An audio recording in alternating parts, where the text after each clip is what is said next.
ಮಕ್ಕಳು ಉತ್ತಮ ಶಿಕ್ಷಣದ ಜೊತೆಗೆ ಮಾನವೀಯ ಮೌಲ್ಯಗಳನ್ನು ರೂಢಿಸಿಕೊಳ್ಳಬೇಕು. ಆರೋಗ್ಯ ಮತ್ತು ಸಮಾಜ ಸೇವಾ ಸಂಸ್ಥೆಯಲ್ಲಿ ಮಕ್ಕಳ ದಿನಾಚರಣೆ. ಅತಣಿ ಗುರುವಿನ ಗುಲಾಮನಾಗುವ ತನಕ ದೊರೆಯದನ್ನ ಮುಕುತಿ ಎಂಬಂತೆ ಮಕ್ಕಳು ಶಾಲೆಯಲ್ಲಿ ಗುರುಗಳು ಮಾರ್ಗದರ್ಶನ ಮಾಡುವ ಉತ್ತಮ ಶಿಕ್ಷಣ ಮತ್ತು ಮಾನವೀಯ ಮೌಲ್ಯಗಳನ್ನು ಬದುಕಿನಲ್ಲಿ ಅಳವಡಿಸಿಕೊಂಡಾಗ ಭವಿಷ್ಯ ಭಾರತದ ಉತ್ತಮ ಪ್ರಜೆಗಳಾಗಿ ಬೆಳೆಯಲು ಸಾಧ್ಯವಿದೆ ಎಂದು ಕರ್ನಾಟಕ ರಕ್ಷಣಾ ವೇದಿಕೆಯ ಜಿಲ್ಲಾ ಪ್ರಧಾನ ಕಾರ್ಯದರ್ಶಿ ಅಣ್ಣಾಸಾಹೇಬ ತೆಲಸಂಗ ಹೇಳಿದರು. ಅವರು ಅತಣಿ ಪಟ್ಟಣದ ಕೃಪಾ ಆರೋಗ್ಯ ಮತ್ತು ಸಮಾಜ ಸೇವಾ ಸಂಸ್ಥೆಯಲ್ಲಿ ದೇಶದ ಮೊದಲ ಪ್ರಧಾನಿ ಪಂಡಿತ್ ಜವಾಹರ್ ಲಾಲ್ ನೆಹರು ಅವರ 135ನೇ ಜನ್ಮದಿನಾಚರಣೆಯ ಪ್ರಯುಕ್ತ ಹಮ್ಮಿಕೊಳ್ಳಲಾಗಿದ್ದ ಮಕ್ಕಳ ದಿನಾಚರಣೆ ಕಾರ್ಯಕ್ರಮದಲ್ಲಿ ಚಾಚಾ ನೆಹರು ಅವರ ಭಾವಚಿತ್ರಕ್ಕೆ ಪೂಜೆ ಸಲ್ಲಿಸಿ ಮಾತನಾಡಿದರು. ದೇಶ ಕಂಡ ಮೊದಲ ಪ್ರಧಾನಿ ಪಂಡಿತ್ ಜವಾಹರ್ ಲಾಲ್ ನೆಹರು ಅವರು ಮಕ್ಕಳ ಮೇಲೆ ಅಪಾರ ಪ್ರೀತಿ ಹೊಂದಿದ್ದರು. ಅವರ ಜನ್ಮದಿನವನ್ನು ದೇಶದ ಎಲ್ಲೆಡೆ ಮಕ್ಕಳ ದಿನಾಚರಣೆ ಎಂದು ಆಚರಿಸಲಾಗುತ್ತದೆ.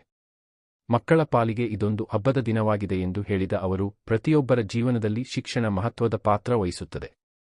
ಗುಣಾತ್ಮಕ ಶಿಕ್ಷಣವನ್ನು ಪಡೆಯುವುದರ ಜೊತೆಗೆ ಇಂದಿನ ಮಕ್ಕಳು ಉತ್ತಮ ಸಂಸ್ಕಾರ ಮತ್ತು ಮಾನವೀಯ ಮೌಲ್ಯಗಳನ್ನು ಬದುಕಿನಲ್ಲಿ ರೂಢಿಸಿಕೊಳ್ಳುವುದು ಅಗತ್ಯವಾಗಿದೆ.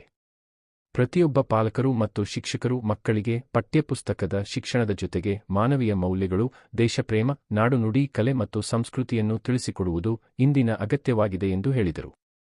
ಸಮಾರಂಭದ ಅಧ್ಯಕ್ಷತೆ ವಹಿಸಿದ್ದ ಕೃಪಾ ಆರೋಗ್ಯ ಮತ್ತು ಸಮಾಜ ಸೇವಾ ಸಂಸ್ಥೆಯ ಸಂಸ್ಥಾಪಕ ಅಧ್ಯಕ್ಷ ನಿಜಪ್ಪ ಹಿರೇಮನಿ ಮಾತನಾಡಿ, ದೇಶದ ಮೊದಲ ಪ್ರಧಾನಿ ಪಂಡಿತ್ ಜವಾಹರಲಾಲ್ ನೆಹರು ಅವರು ದೇಶಕ್ಕೆ ವಿಶೇಷ ಅಭಿವೃದ್ಧಿ ಯೋಜನೆಗಳನ್ನು ಕೊಡುಗೆಯಾಗಿ ನೀಡಿದ್ದಾರೆ. ಅವರ ಜನ್ಮದಿನಾಚರಣೆಯನ್ನು ನಾವೆಲ್ಲರೂ ಮಕ್ಕಳ ದಿನಾಚರಣೆಯನ್ನಾಗಿ ಆಚರಿಸುವ ಮೂಲಕ ಅವರ ಸ್ಮರಣೆಯನ್ನ ಮಾಡುತ್ತೇವೆ. ಮಕ್ಕಳೂ ಕೂಡ ಇಂತಹ ಮಹಾನ್ ವ್ಯಕ್ತಿಗಳ ಬದುಕನ್ನು ಆದರ್ಶವಾಗಿಟ್ಟುಕೊಂಡು ಚೆನ್ನಾಗಿ ವಿದ್ಯಾಭ್ಯಾಸ ಮಾಡಬೇಕು ಎಂದು ಸಲಹೆ ನೀಡಿದರು. ನಂತರ ಮಕ್ಕಳಿಗೆ ಸಿಹಿ ತಿಂಡಿಗಳನ್ನು ವಿತರಿಸುವ ಮೂಲಕ ಮಕ್ಕಳ ದಿನಾಚರಣೆಯ ಶುಭಾಶಯಗಳನ್ನು ಕೋರಲಾಯಿತು. ಈ ಸಂದರ್ಭದಲ್ಲಿ ಸಂಗೀತ ಹಿರೇಮನಿ, ಜಬ್ಬಾರ್ ಚಿಂಚಲಿ, ವಿಲಾಸ ಕಾಂಬಳೆ, ಮಹೇಶ ಕಾಂಬಳೆ ಸೇರಿದಂತೆ ಇನ್ನಿತರರು ಅವರೆಲ್ಲರಿಗೂ ವಿಶೇಷವಾಗಿ ಈ ದಿನ ಈ ಚಿಲ್ಡ್ರನ್ಸ್ ಡೇ ದಿನ ಅವರನ್ನು ವಂದನೆಗಳನ್ನು ಸಲ್ಲಿಸಲಿಕ್ಕೆ ಬಯಸ್ತೇನೆ.